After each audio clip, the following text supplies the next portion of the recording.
Romantic poetry in England.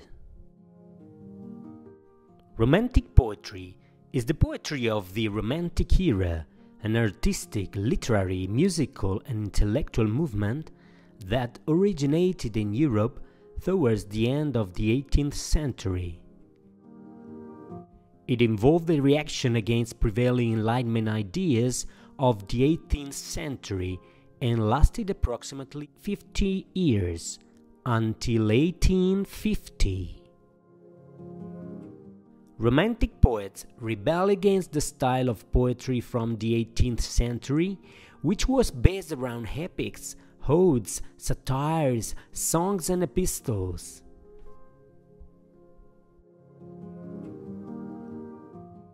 In England, in 1798, the poet William Wordsworth defined his and Samuel Taylor Coleridge's innovative poetry in his preface to lyrical ballads. I have said before that poetry is the spontaneous overflow of powering feelings. It takes its origin in emotion recollected in tranquility. The emotion is contemplated till, by spices of reaction, the tranquility gradually disappears, and an emotion is gradually produced, and does itself actually exist in the mind. The poems of lyrical ballads reimagined the way poetry should sound. Wordsworth and his English contemporaries, such as William Blake, Samuel Taylor Coleridge, John Keats, Percy Shelley and Lord Byron, wrote poetry that was meant to boil up from serious, contemplative reflection of the interaction of humans with their environment. Although many stressed the notion of spontaneity in Romantic poetry, the movement was still greatly concerned with the difficulty of composition and of translating this emotion into poetic form. Such an attitude reflects what might be called the dominant theme of English Romantic poetry, the filtering of natural emotion through the human mind in order to create meaning. Let's see the characteristics of English Romantic poetry. Subjectivity. Romantic poetry is the poetry of sentiments, emotions, and imagination. Romantic poetry opposed the objectivity of Neoclassical poetry. Neoclassical poets avoided describing their personal emotions in their poetry, unlike the Romantics. Imagination. Belief in the importance of the imagination is a distinctive feature of Romantic poets such as John Keats, Samuel Taylor Coleridge, and Shelley. Keats said, "I am certain of nothing but of the holiness of the heart's affections and the truth of imagination.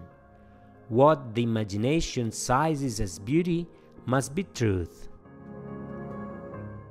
The imagination is a spiritual force, is related to mortality, and they believed that literature, especially poetry, could improve the world.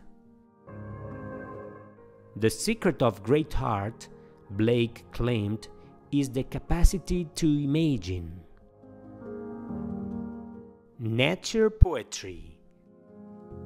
Love for nature is another important feature of Romantic poetry as a source of inspiration. This poetry involves a relationship with external nature and places. Wordsworth recognized nature as a living thing, a teacher, and a god. Shelley was another nature poet who believed that nature is a living thing and there is union between nature and man. Wordsworth approaches nature philosophically, while Shelley emphasizes the intellect. John Keats was another lover of nature, but Coleridge differs from the other Romantic poets of his age in that he has a realistic perspective of nature. He believes that nature is not source of joy and pleasure, but rather that people's reactions to it depend on their mood and disposition. Coleridge believed that joy does not come from external nature, but that it comes from the human heart. Melancholy. Melancholy occupies a prominent place in Romantic poetry and is an important source of inspiration for the Romantic poets.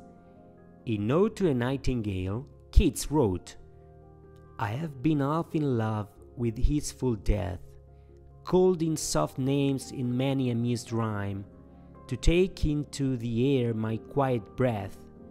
Now more than ever seems it rich to die, to chase upon the midnight with no pain." Medievalism. Romantic poetry was attracted to nostalgia, and medievalism is another important characteristic of Romantic poetry, especially in the works of John Keats and Coleridge. They were attracted to exotic, remote and obscure places, and so they were more attracted to Middle Ages than to their own age. Hellenism. The word of classical Greece was important to the Romantics. John Keats' poetry is full of allusions to the art, literature and culture of Greece, as for example in Ode on a Grecian Urn. The Sublime. The Sublime is considered one of the most important concepts in Romantic poetry. It refers to use of language and description that excites thoughts and emotions beyond ordinary experience. Although it is often associated with grandeur, the sublime may also refer to the grotesque of other extraordinary experiences that take us beyond ourselves. Supernaturalism. Most of the Romantic poets use supernatural elements in their poetry.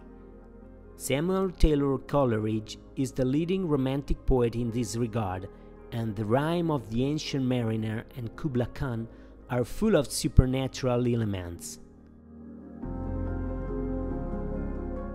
Let's see the most important works of the English Romantic poets. Here are one of the most important works by each poet. Pre-Romantic, William Blake, Songs of Innocence and Songs of Experience. William Wordsworth, Lyrical Ballads. Samuel Taylor Coleridge, The Rime of the Ancient Mariner. George Gordon Lord Byron, Don Juan. Percy B. Shelley, Ode to the West Wind. John Keats, Ode on a Grecian Urn.